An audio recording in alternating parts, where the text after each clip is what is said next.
مومنو، اپنے آپ کو اور اپنے اہل و عیال کو اس آگ سے بچاؤ جس کا ایندھن آدمی اور پتھر ہوں گے، اور جس پر تند خو اور سخت گیر فرشتے مقرر ہیں۔ وہ کسی حکم کی جو اللہ ان کو دیتا ہے نافرمانی نہیں کرتے، اور جو حکم ان کو ملتا ہے اسے بجا لاتے ہیں۔ کافرو، آج بہانے مت بناؤ، جو عمل تم کیا کرتے تھے انہی کا تم کو بدلہ دیا جائے گا۔ مومنو، اللہ کے آگے صاف دل سے توبہ کرو،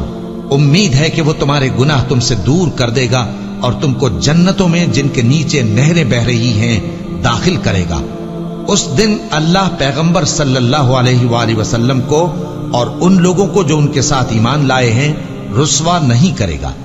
بلکہ ان کا نور ایمان ان کے آگے اور داہنی طرف روشنی کرتا ہوا چل رہا ہوگا، اور وہ اللہ سے التجا کریں گے کہ اے پروردگار، ہمارا نور ہمارے لیے پورا کر اور ہمیں معاف فرما، بے شک اللہ ہر چیز پر قادر ہے۔